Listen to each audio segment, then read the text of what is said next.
Hello, my name is Jim DeMayo and this is A Course in Miracles. Today we're reading Lesson 188. The peace of God is shining in me now. For some this may be obvious, but for others you might go, what? I'm anything but at peace. But you have to know by now that the Course in Miracles is talking about your divine self, your real self, your eternal self. It's a self you can experience if you choose it. Otherwise, you're left with the choice we made a long time ago for the human self. They're not the same. But the human self can be tremendously transformed if you'll choose the divine self. So let's see what he says here in our lesson. Why wait for heaven? Those who seek the light are merely covering their eyes. The light is in them now. Enlightenment is but recognition, not a change at all. Light is not of the world. Yet you who bear the light in you are alien here as well. The light came with you from your native home, stayed with you because it is your own. It is the only thing you bring with you from Him who is your source. It shines in you because it lights your home and leads you back to where it came from, and you are at home. The light cannot be lost. Why wait to find it in the future, or believe it can be lost already, or was never there? It can so easily be looked upon that arguments which prove it is not there become ridiculous. Who can deny the presence of what he beholds in him? It is not difficult to look within, for there all vision starts. There is no sight, be it of dreams of or from a truer source than not but the shadow of the seen through the inward vision. There is no sight, be it of dreams or from a truer source, that is not but the shadow of the seen through inward vision. There perception starts and there it ends. It has no source but this. The peace of God is shining in you now, and from your heart extends around the world. It pauses to caress each living thing and leaves a blessing with it that remains forever and forever. What it gives must be eternal. It removes all thoughts of the ephemeral and valueless. It brings renewal to all your tired hearts. Lights all vision as it passes by. All its gifts are given everyone, and everyone unites in giving thanks to you who give, and you who have received. If you're waiting for this lesson to tell you how, it's not about how. Everything in the Course in Miracles is about willingness.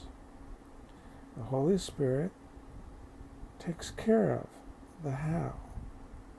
The directions, if any, are given by the Holy Spirit, not by us. However, our part in this is very consistent. Either we're willing or we're not.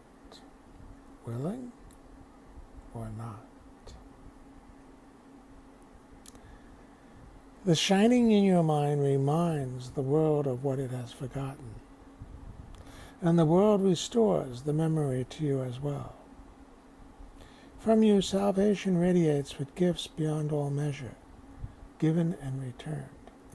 So we wonder about salvation because we've been taught that we have to do something to earn salvation. Some of us have learned that Jesus paid the price, and that salvation is the gift. There is only one thing for us to do for salvation. Be willing to accept it. Be willing to accept what God created, who we really are. Allow your higher self, the Holy Spirit, to show it to you. That is it, but that is everything. It's a choice.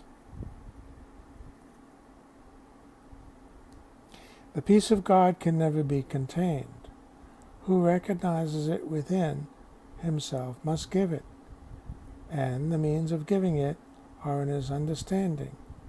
He forgives because he recognized the truth in him. The peace of God is shining in you now, and in all living things. In quietness is it acknowledged universally for what your inward vision looks upon is your perception of the universe. Sit quietly, close your eyes. The light within you is sufficient. It alone has power to give the gift of sight to you. Exclude the outer world. Let your thoughts fly to the peace within. They know the way. For honest thoughts, untainted by the dream of worldly things outside yourself, become the holy messengers of God himself. These thoughts you think with him. They recognize their home, and they point surely to their source, where God the Father and the Son are one. God's peace is shining on them, but they must remain with you as well, for they were born within your mind, as yours was born in God's. They lead you back to peace from where they came, but to remind you how you must return. They heed your Father's voice when you refuse to listen. They urge you to gently accept his word for what you are, instead of fantasies and shadows. They remind you that you are the co-creator of all things that live. For as the peace of God is shining in you, you must shine on them. We practice coming nearer to the light in us today. We take our wandering thoughts and gently bring them back to where they fall in line with the thoughts we share with God. We will not let them astray. We let the light within our minds direct them to come home. We have betrayed them, ordering that they depart from us. But now we call them back and wash them clean of strange desires and disordered wishes.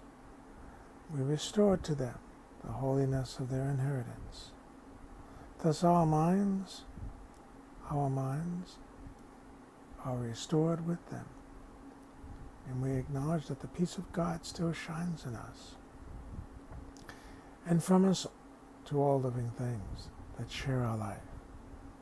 We forgave them all, absolving all the world from what we thought it did to us. For it is we who make the world as we would have it. Now we choose that it be innocent, devoid of sin, open to salvation. And we lay our saving blessing on it as we say, the peace of God is shining in me now. Let all things shine upon me in that peace, and let me bless them with the light in me. Try it. You'll like it.